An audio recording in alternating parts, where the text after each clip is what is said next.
Hi, this is Paul from the Technology channel with an update on my 263 Rad 8 German command vehicle used in North Africa.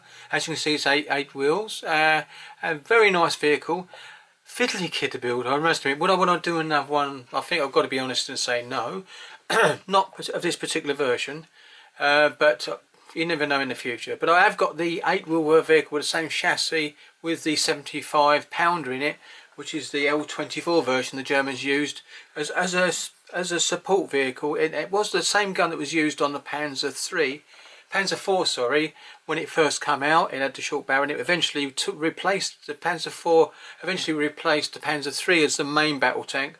So they switched roles, and the L24 gun went on to the Panzer III, and the Panzer IV went on to be armed to L48 guns, 75mm L48 length barrels.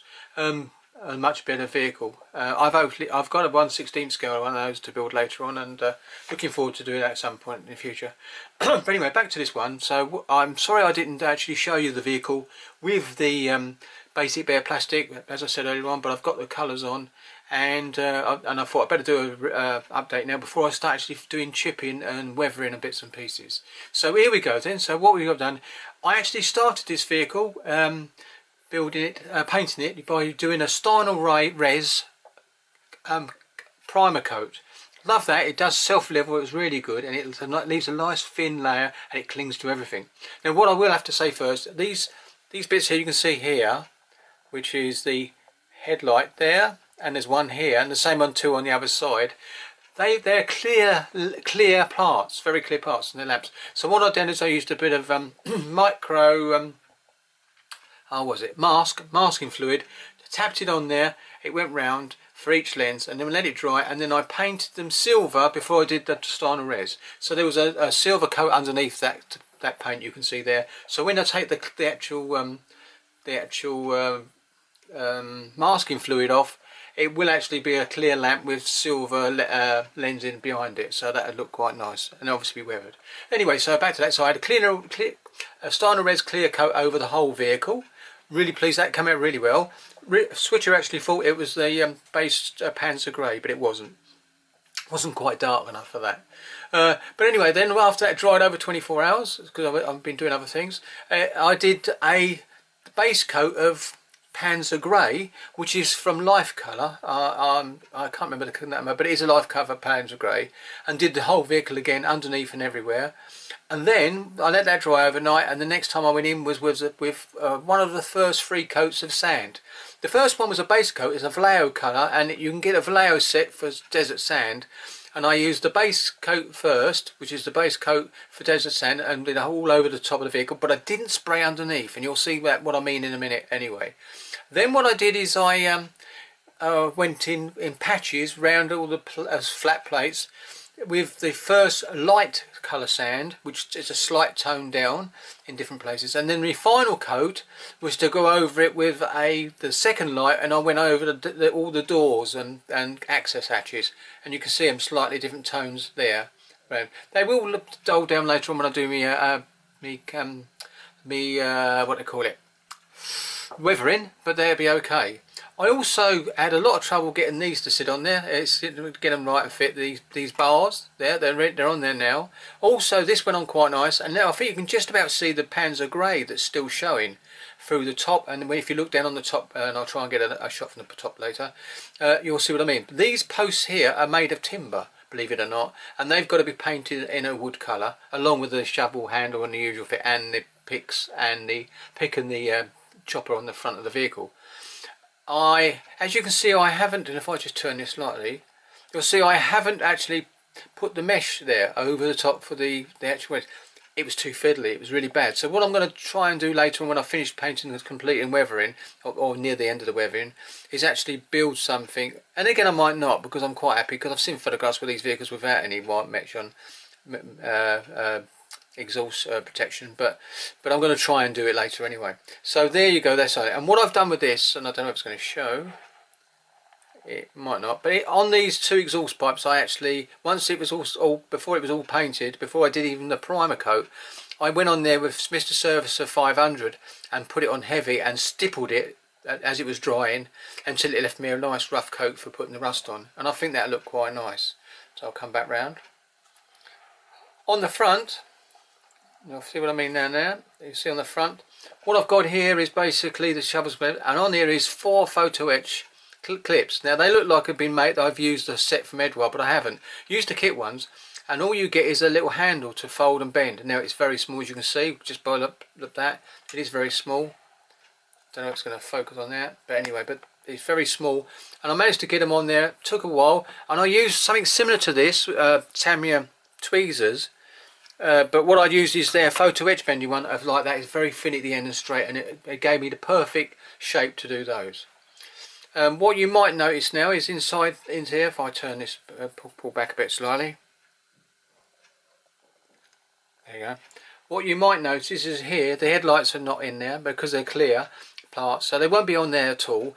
What I'm going to be doing is, once I've finished all the weathering and that, and bits of painting all over the place, I will go in there and paint silver, let it dry, and then put the lenses in place, and then weather them in with the rest of the vehicle. So, and you can see the headlights there. You can see it just looks like it's one solid lump of been painted, but there is a bit of micro sealer under there. What do they call it? I might be able to get the nut bottle there for you so you can see what I mean. Excuse my noise. It's not in now. It's never in the one you want to go in. I'll move them a bit in my way. Mask rule, that's it, mask rule I used, and I can't find it now. It's, it's usually, oh, it's behind the box. Anyway, mask rule to actually physically cover those, and like I said earlier, I have opened up, left them open like I said, the actual machine gun ports on both sides, because I think if it was travelling along with all the doors and closed out, they want a bit of air getting in there at some point, and its protection, and it would actually do a good job on that. So that was really nice.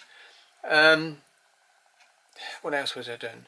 The hatches were fiddly, bits and pieces, but I did get there in the end. Registration plate on the front to be sorted out. I think you can see the tonal colours there, a lot better now. And coming around to this side. Same thing, I left the hatches open as I said, and here's the shovel, and I don't know if you're going to be able to see very good, but there is a little clamp there, the same as what it was on the guns at the front, and there they are there. You might see a bit of grey underneath here, a very faint bit, and I'm quite happy with that, to be quite honest. I think it gave it an extra touch. You can see, I think you can see the tonal differences on the panels. Quite happy with that as well. It's coming up not nice. I've got a little split there, you can just see a little bit there. That's where this because it was fitting these parts in, it was very fun. There was so many parts to get it to fit on the top hole and give them to spot on to marry up with the bottom hole. It gave me a lot of trouble. I can actually fill it with a bit of weathering if I want later on, but I might have another idea. But I think you can see the tonal differences on there as well. But I think there's a good idea where I didn't hit the grey. And when I started to do it, I thought I stopped and I thought, no, that looks better having that. But of course these will be wood, like I said, these two bits here. So underneath, I'm going to lift this up now to show you what I mean, but underneath you'll see what I mean by the grey. I've left it grey. A little touch of colour's got down there where they were spraying, but other than that, she's the same. Even the wheels at the back, you can see are still grey. There you go. There you go, that's okay. So, yeah, I've got a bit of plastic showing through there. I'm not worried because that's where this wheel came off, and I've glued it back in place. But it needs to actually be painted in there. But that's okay. I can go in there with a bit of weathering and it moulding lovely. Yeah, so I can't really think of anything else to say. But it is a lovely looking vehicle. I do like the look of it. I always have. And if I ever built another one, apart from that one with the gun on, I think I'd been better informed on the build to actually make sure that everything went right. But I do love the vehicle. It just always did impress me when I saw photographs of these vehicles. And there is another one that you can build of this, and I'm tempted to go for that. And that's the one with the turret on the top. So basically it's the same frame area. It doesn't have the real extended high area, which that still comes out. I haven't painted that. I haven't glued that in place. It still just lifts out.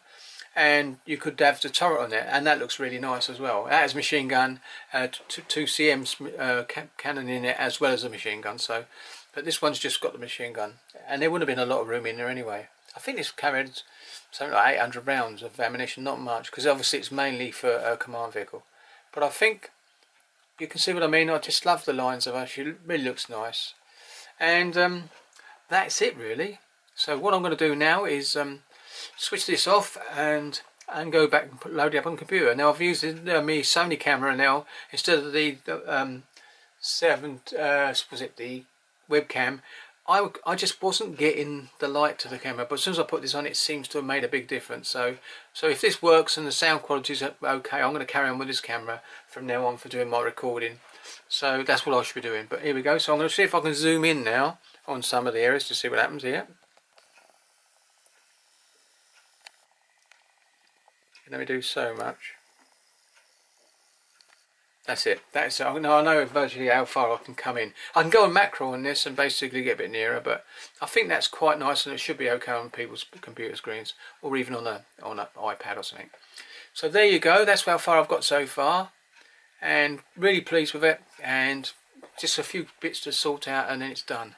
So I'm done once I've done the weathering and bits and pieces. Now I'm going to be, by the way, I'm going to be putting a bit of grey around the side here, just going across here with a touch of grey dry brushing, because that's how it wears, and then bring some streaks down slowly as well.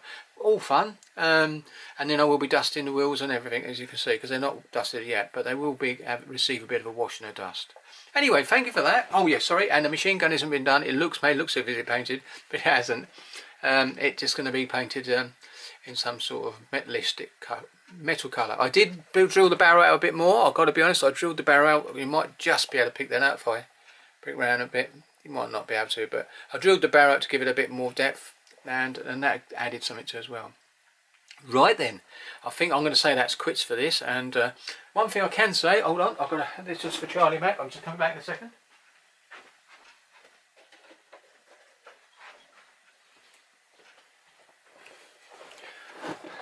I'll put that in the back. Oops, I'll bring it to the front actually.